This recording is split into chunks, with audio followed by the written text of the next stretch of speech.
Hello there, welcome back to Stripe's Talking Points. This will be the final video for the day since my home computer has died and it has a couple of videos on it that I can't publish yet until I get the thing fixed, but hey, such is life. I was flipping through and this is Don Lemon's story from last night. Don Lemon, if you don't know, is a CNN anchor who is extremely opinionated and will always influence his personal biases onto stuff and will completely follow whatever social narrative he can to score points. And we're just going to jump into this. Again, I'm not a big fan of Don Lemon, but I do find his Black History Month stuff a little strange, a little fun. Of all nights, the last night of Black History Month, what may be the worst Black History Month ever. We got Blackface, we've got the N-word, we have a call for the return of the KKK. All right, so real quick, gonna hit those 3 points. I went looking for the call for the Ku Klux Klan. There it is. There was an editorial in an Alabama newspaper calling for, basically saying that Democrats and Republican Party are plotting to raise taxes in America.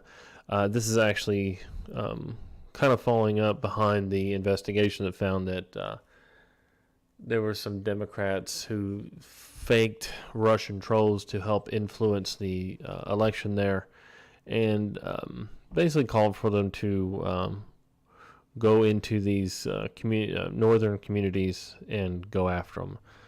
This guy here is a total deal. I don't know. He's worthless, this editor here. He was removed and then replaced, rightfully so. That is crazy that you would call for a specific hate group to attack someone, and it's very difficult for me to call someone a hate group, but I believe if anyone has ever earned that right, the Ku Klux Klan have. The N-word stuff he's referring to, he kind of talks about it, and that is the Maryland election, where, a state that is heavily Democratic, heavily U.S. House, 7 seats are Democrats, the senator Democrats, most of the stuff in the state went blue or is blue, and someone used a bad word. Yes, all of that happened just this month. And listen, it's not a surprise. You don't have to have grown up in the Deep South like I did in media and even on Capitol Hill. And right now, the final hours of the worst Black History Month ever, there's more. Tonight, the Maryland House of Delegates unanimously voted to censure one of their own for using the N-word to describe a majority black district. Yep, she went there. Marianne Lasanti, a elected official in Hartford County, which is a county which is 50-50. He called it deep red, but for the Senate, for almost everything else, its voting shows 60-40 split, so wouldn't be referred to as deep red. The governor's only spot where it actually went red. Everywhere else, it's more of a pink color, 60-40. Yeah, so not deep red. She used the proverbial N-word describing a district, and that, of course, is the end of the world. Imagine that, a well-off white liberal Democrat using bad language when describing a group of people, even though I believe it is specifically part of the not Democrats, let's just call it rich white liberals, to use racial slurs. And Don Lemon, I will go ahead and tell you, in my belief, is an extreme racist. But this lady here, that's no surprise whatsoever. one of the few elected Democrats in the deep red, mostly white county, not only used that hateful word in conversation with other lawmakers last month, she told a Washington... No, deep red, 60-40 county in a state that's almost entirely blue. It's right outside of Baltimore. Again, he's trolling. Post, she didn't remember saying it, and she went on to say this, and this is a quote. I'm sure I have to say it again. A county where the majority of voters are black is not the same thing as dropping an F-bomb or taking the Lord's name in vain. Taking the Lord's name in vain in some countries right now will get you put to death. It's not the same because it is, quite frankly, racist. And Don Lemon is always racist. Lasante released a statement apologizing, saying she is, quote, sickened that word came out of her mouth. But she's hardly the only one to use hateful language. She's not even the only one this month. And in a month where we have fake hate crimes, all kinds of other stuff, revelations about a guy burning his own house down because he wasn't being oppressed. Let me give you an example. There is the publisher of a small local newspaper in Alabama who wrote an small local newspaper in Alabama who wrote this editorial and was fired, makes national news. Doesn't seem like national news. Calling for the KKK to welcome to raid, but he wasn't done there. Nope. Sutton then told the Montgomery Advisor, quote, we'll get the hemp ropes out, loop them over a tall limb, and hang all of them. Yeah. One crazy guy's an editor in a newspaper. He lost his job as publisher, replaced by an African-American woman. Alicia R. Dexter is her name. And let's not forget about what has been going on in Virginia, shall we? You remember that, what Governor Ralph Northam said when the scandal broke over his page in his medical school yearbook showing a man. Now, again, he's not sure if he did this. In blackface and another in a KKK outfit. Probably did it. That photo and the racist and a doctor. Hold on, then, skipping ahead just remember a second. That. And I have no recollection at all. It's not my picture. I was not in that costume either. Yeah, so he's as blackface or as KKK. Here comes This Don is a Lemon. tone-deaf defense. It really is, if I've ever heard one. And I'm sure I'm not the guy in the blackface in the yearbook photo. If I wasn't that guy, or if I was, whatever, I would have remembered. I know because I remember putting on blackface that other time, is what he said. Now, the other time he's talking about, he went as Michael Jackson for Halloween. Put on costume, put on makeup, and moonwalked. I dressed up in a, what's his name? The singer? Michael Jackson, excuse me.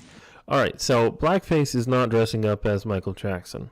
Blackface is not putting on dark skin darkener to look tan, bronze, or whatnot. Blackface is not putting on makeup to look like someone else. Blackface is specifically a minstrel show thing where you paint your face black, you paint your lips, I don't know if it's red or white. I honestly haven't seen anything about blackface in forever, and it is done to humiliate and to demean a group of people.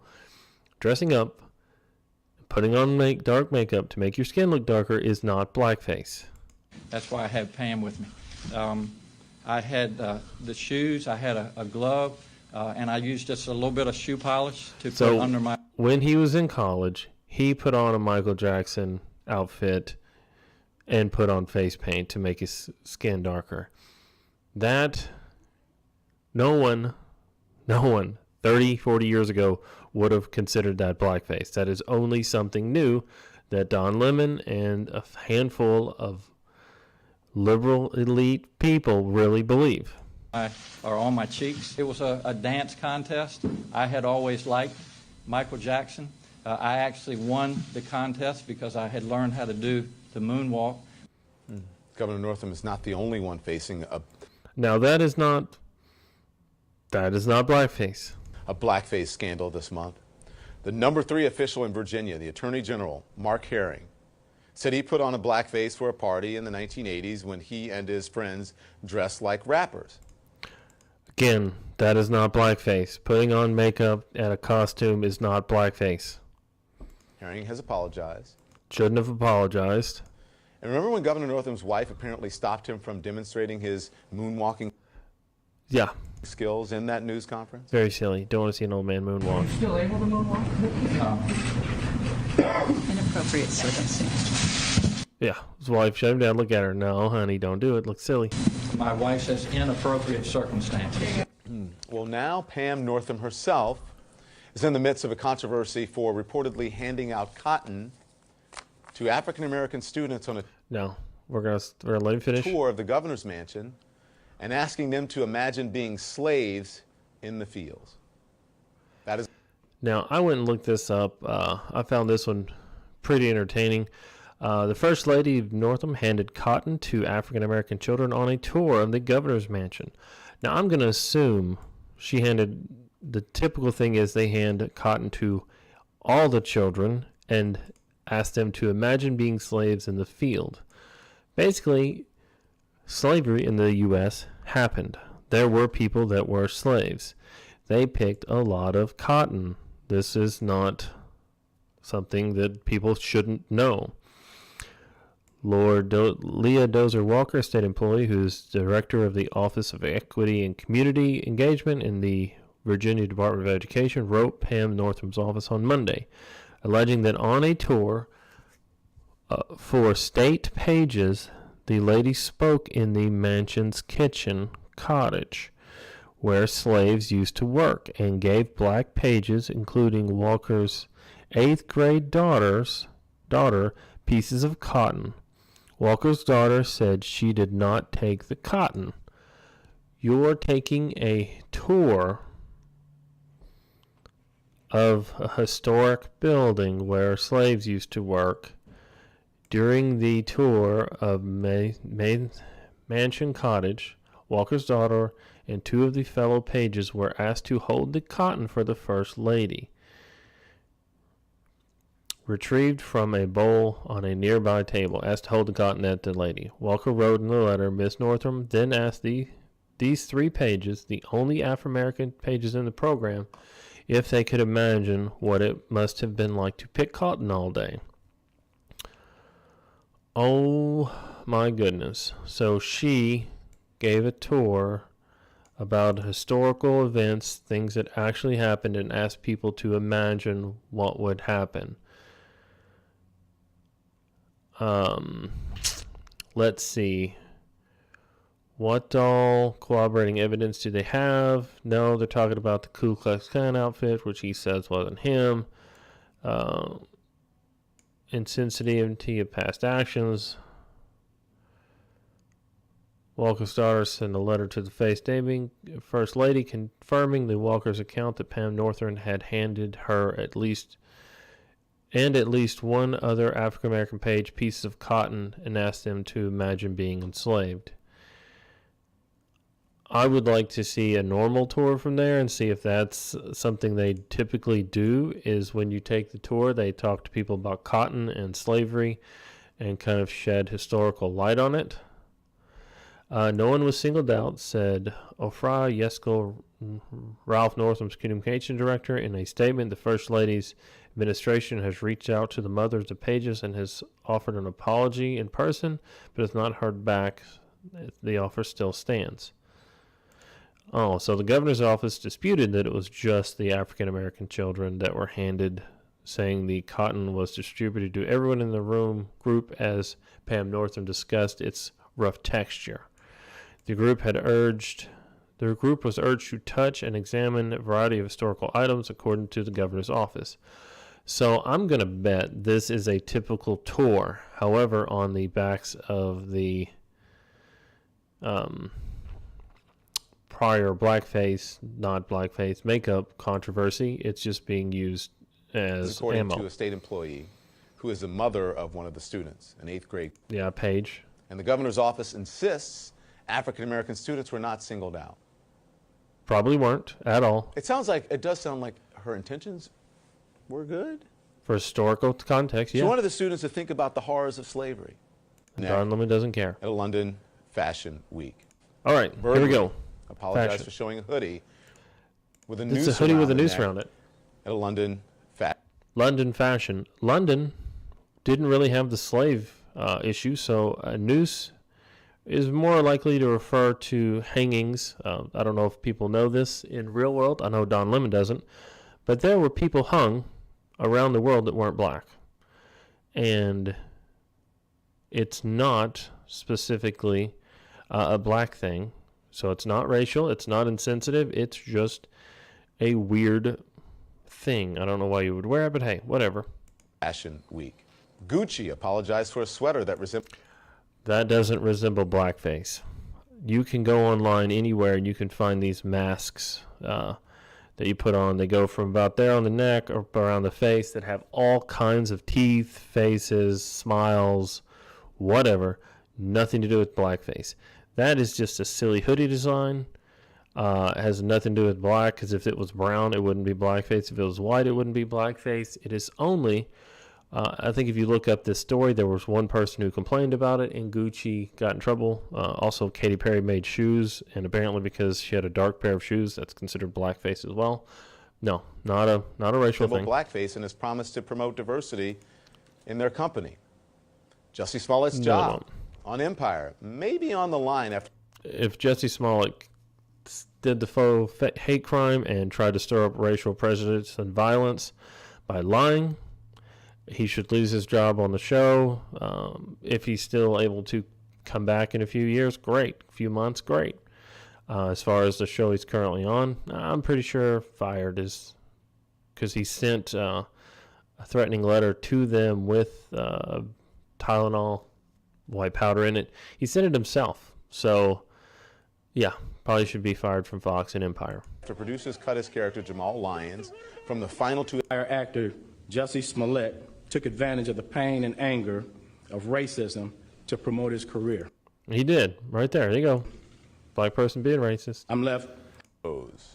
At the was Congressman Mark Meadows at the Michael Cohen hearing just yesterday, trotting out Lynn Patton. Here is Don Lemon, who is going to tokenize a black lady for stating her opinion. Here we go. A Trump administration official, as if she were a live prop. Now he just, as they say, dehumanized this woman. He just did it. One more time. Trotting out Lynn Patton, a Trump administration official, as if she were a live prop. No. He brought her out as a witness, as a person to speak on her own accord. You, Don Lemon, just called her a live prop because you don't agree with what she says. She is not a human or a real person. She is a prop that other people use. In an attempt to prove the president couldn't possibly be a racist. I asked Lynn to come today in her personal capacity to actually shed some light. How long have you known Ms. Patton? I'm responsible for Lynn Patton joining the Trump Organization and the job that she currently holds. Well, I'm glad you acknowledged that because you made some very racist. She says that as a daughter of a man born in Birmingham, Alabama, that there is no way that she would work for an individual who was racist. How do you reconcile the two of those, Mr. As neither should I, as the son of a Holocaust survivor. He's the son of a Holocaust survivor, and he would never work for a racist, but he worked for Donald Trump for 10 years. She is, look at her, she's fed up. Oh, my God. Don Lemon just tokenized that woman. All of that happened this month. Don Lemon tokenized a black woman. Black History Month. And his final thing. As if we couldn't all see it as clear as day. Don Lemon is a racist, and he really doesn't care about facts, life. If he can make it racial, he can make it hateful, he will. And that is my take on Don Lemon. I actually wanted to get into this story, but I'll probably do it later, if at all. It's on the argument between Rashida Tlaib and this guy. Completely forgot his name, sorry. Took me 5 seconds to forget who it was. Anyway, you all have a great weekend. Thank you for listening, and goodbye.